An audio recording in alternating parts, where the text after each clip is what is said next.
Hi friends, ఈరోజు మనం ఒక ప్రముఖ విశిష్ట క్షేత్రం గురించి చెప్పుకుందాం. పుష్పగిరి. ఈ పేరు విన్నారా? మరి దీని గురించి చెప్పుకుందామా ఈరోజు? ప్రత్యేకతలేంటి, విశేషాలేంటి అన్నీ చెప్పేసుకుందాం. ఓకేనా? మరి శైవ వైష్ణవ ఆలయ సముదాయం ఈ పుష్పగిరి. ఈ పుష్పగిరి క్షేత్రం ఎక్కడుందనుకుంటున్నారు? ఆంధ్రప్రదేశ్లో ఉంది. కడప జిల్లా చెన్నూరు మండలంలో పుష్పగిరి గ్రామంలో ఉంది. కడప పట్టణానికి జస్ట్ 16 కిలోమీటర్ల దూరం అంతే.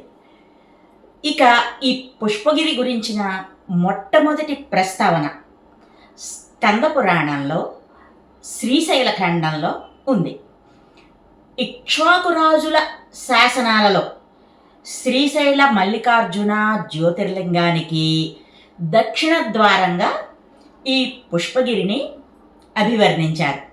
ఈ క్షేత్రాన్ని దక్షిణ కాశీ అని భక్తితో పిలుచుకుంటారు. మిక్కిలి ప్రత్యేకతలు గల ఈ దేవస్థానంలో 2 గర్భాలయాలు ఉన్నాయి. ఈ శివకేశవ క్షేత్రాన్ని వైష్ణవులు మధ్య అహోబిలమని, శైవులు మధ్య కైలాసమని కొలుచుకుంటూ ఉంటారు. ఆంధ్ర రాష్ట్రంలో వెలుగొందు ఏకైక అద్వైత పీఠం ఇది.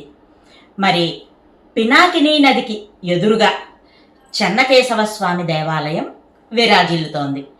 విష్ణువు చెన్నకేశవ స్వామిగా, పరమేశ్వరుడు చంద్రమౌళీశ్వరుడుగా ఈ ఆలయంలో పూజలు అందుకుంటున్నారు. చెన్నకేశవ స్వామి ఈ క్షేత్రం యొక్క పాలకుడు. మరి ధనుర్మాసము, కార్తీక మాసాలలో ఇక్కడ విశేష పూజలు, ఉత్సవాలు జరుగుతాయి. ఇక స్థల పురాణ విశేషాలు బోలెడన్ని చాలానే ఉన్నాయి. కశ్యప ప్రజాపతి భార్యలు వినత, కద్రువ. వీరిద్దరూ వేసుకున్నటువంటి ఒక పందెంలో వినత ఓడిపోయింది. మరి పందెం ప్రకారం కద్రువకు వినత మరియు ఆమె కుమారుడు దాసులై సేవలు చేయాలి. వినతాపుత్రుడు గరుత్మంతుడు. మరి అతనికి బాధ అనిపించి తల్లిని, తనను ఆ బానిసత్వం నుండి విడుదల చేయమని కద్రువను వేడుకున్నాడంట. అందుకనే ఇంద్రుడి దగ్గర ఉన్న అమృతం తనకు తెచ్చి ఇస్తే మీకు నా సేవల నుండి విముక్తి కలిగిస్తాను అన్నాదంట. దేవేంద్రుడి దగ్గరికి వెళ్ళాడు. అప్పుడు ఆ అమృతం తెచ్చేటప్పుడు జరిగినటువంటి పోరులో ఒక 2 అమృత బిందువులు ఈ ప్రాంతంలో పినాకినీ నదిలో జారిపడ్డాయంట. దానివల్ల ఈ నదీ స్నానం ఆచరించిన వారు మరణం అన్నది లేకుండా ఆరోగ్యవంతులుగా ఉండేవారంట. వారికి అమరత్వము సిద్ధించేది, యవ్వనము లభించేది. అది చూచి దేవతలు విష్ణువుని, శివుని యుగధర్మం చెడకుండా చేయమని ప్రార్థన చేశారంట.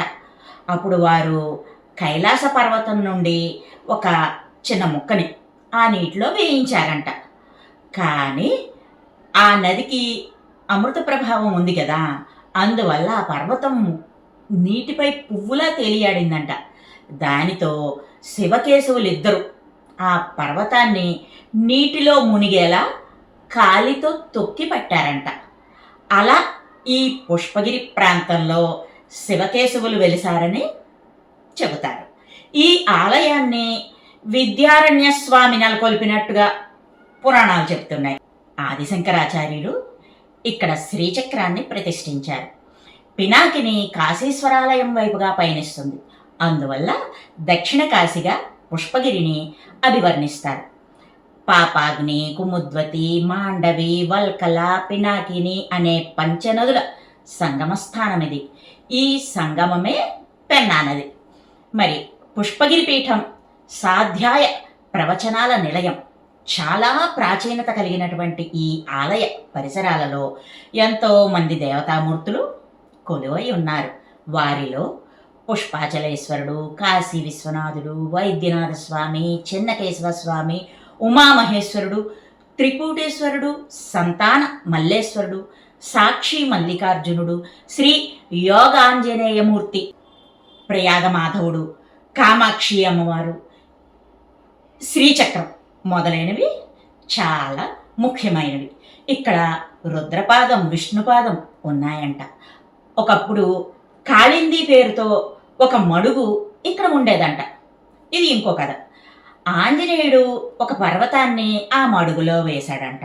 ఆ తాకిడికి నీరు కదలాడిందంట. పర్వతం ఆ నీటిలో తేలుతూ కదలసాగిందంట. ఎంతకాలం గడిచినా ఆ నీరు, పర్వతాల కదలిక ఆగనందున ఆంజనేయుడు ఆ కదలికలు ఆపమని త్రిమూర్తులను ప్రార్థన చేశాడంట.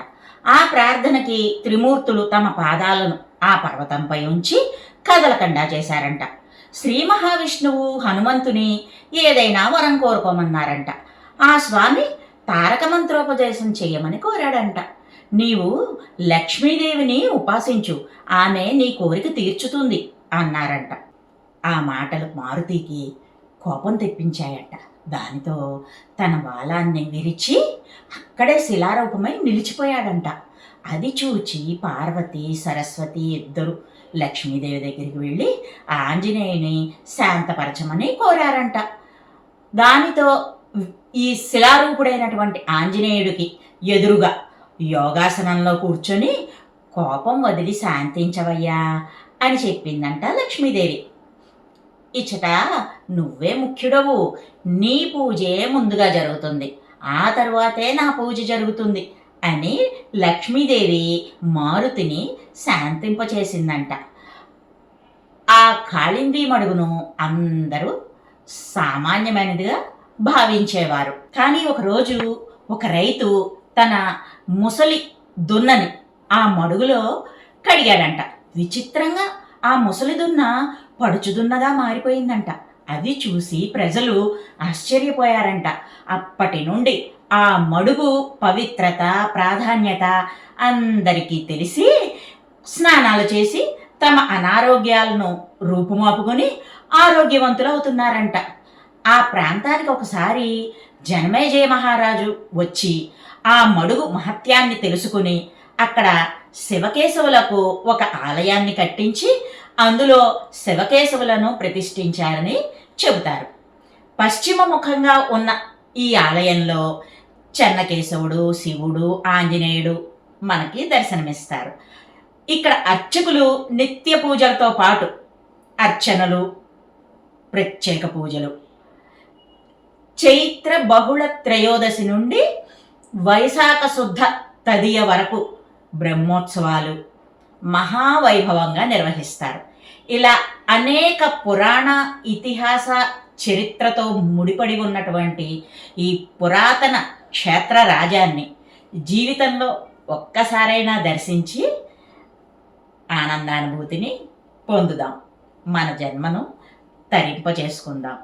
మరో మంచి వీడియోతో మళ్ళీ మీ ముందుకు వస్తా. By bye friends.